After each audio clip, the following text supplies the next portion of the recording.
I believe I have.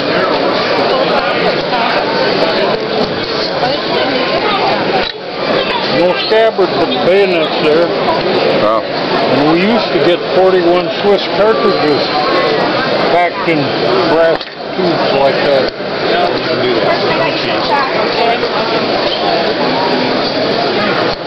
Thanks a lot.